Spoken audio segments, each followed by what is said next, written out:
उसको सुनोगे, समझोगे, और नहीं समझ में आता तो भी तालियां इसलिए बजा दीजिए कि उसका मन अच्छा हो जाए। और दूसरे ये भी अपने पड़ोसी पर इम्प्रेशन जमाने के लिए कि शायर ने बहुत गूढ़ बात करी और कि वो हमारी समझ में आई, तो आप तालियां जब बजाओगे तो बगल वाला डिप्रेशन में आएगा, ऐसी कौन सी बात शायर ने कह दी, ये समझा मैं नहीं समझा। तो इस तरह सारे लोग तालियां बजाए। और जिन लोगों ने तमाम मौलिक फाउंडेशन को धन दिया है वो लोग आगे बैठे हुए दूसरे तीसरे को उसमें बैठे हुए कतार में, वो लोग ज़्यादा तालियां बजाएं, इसलिए कि उनको ये महसूस हो कि उनका पैसा सही जगह लगा। इसमें बढ़िया दे रहा हूँ, इससे मन में ये फीलिंग आएगी कि आपका पैसा सही जगह लगा। और जो लोग जिन लोगों ने पैसा नहीं दिया है वो इसलिए तालियां बजा दें कि आगे वालों पर इंप्रेशन पड़े कि पैसा हमने सबसे ज़्यादा दिया है। तो इस तरह सब लोग एक बार जोरदार मिलकर के तालियां बजा दीजिए। कवि सम्मेलन बहुत अच्छा होने वाला है। धीरे धीरे देश का जैसे विकास हुआ 1947 से चला 1947 तक आ गया, ऐसे कवि सम्मेलन का भी धीरे धीरे विकास हो रहा है। एक बार हमारे ये अभय हैं बैठे हैं, इनका एक छोटा सा बच्चा है 8-9 साल का, हमने पूछा 8 पंचे तो बोला 90। तो इन्होंने कहा शाबाश बेटा। तो हमने कहा अभय आप कम से कम तुम तो न बोलते, पढ़े लिखे आदमी हो, 8 पंचे 90 कह रहे हो, गलत पढ़ रहा। बोले गजेंद्र जी इसमें बहुत सुधार है, ये पहले 8 पंचे 120 कह रहा था, अब ये धीरे धीरे 80 तक आया है, अब ये धीरे धीरे 40 तक आएगा। तो ऐसे कवि सम्मेलन में भी धीरे धीरे सुधार हो रहा है। शायर देखो बहुत अच्छे पहले शायर लिखते थे, बड़ा अच्छा लिखते थे। एक शेर मुझे याद आता है, लिखा कि मेरी नींद चुराने वाले क्या तुझको भी नींद आए।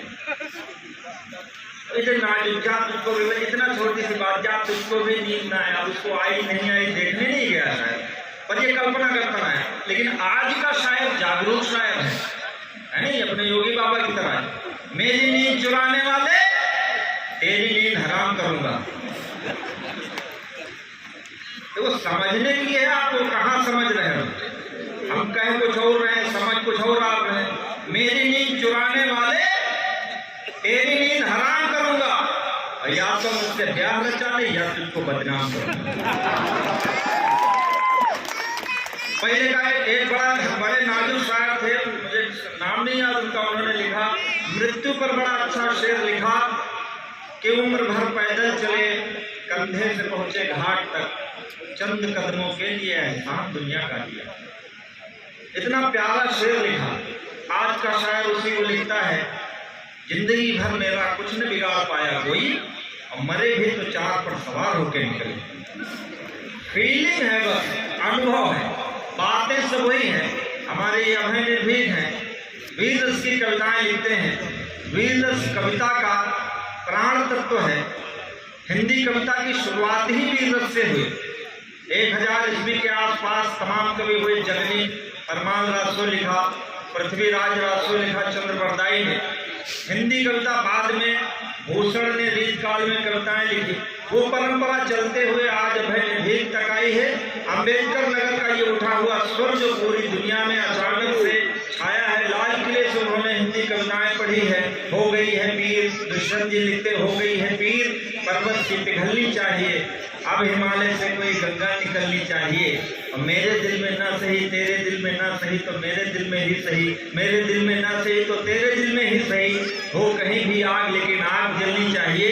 क्रांति की आग लेकर, शब्दों की आग लेकर जो पूरे देश में यात्रा कर रहे हैं, ऐसे अम्बेडकर नगर के अपने बेटे अभय निर्भीक के लिए आपकी जोरदार तालियां आमंत्रित करता हूं। आए और वीररस की कविताओं से आपको आह्लादित करें। अभय जी बहुत बहुत धन्यवाद बड़े भाई श्री गजेंद्र प्रियांशु जी। मैं तो शाम से ही माइक पर बोल रहा हूँ और विगत 10 दिनों से इतना चंदा लोगों ने लेने के लिए दौड़ाया है। कभी भी मानसिकता ये नहीं बन पाई है कि मुझे कविता पढ़नी क्या है। ये अपनी फाउंडेशन डॉक्टर आलोक पांडे भैया और हम सब जानते हैं कितनी मेहनत करनी पड़ी। कविता की मानसिकता में नहीं आ सका, लेकिन आपकी तालियां और आपका प्रेम मुझे उस मानसिकता तक ले आएगा। मैं बहुत आभार पुनः देना चाहता हूं बड़े भाई डॉक्टर आलोक पांडे का और अपने जनपद के आप सभी प्रिय लोगों का।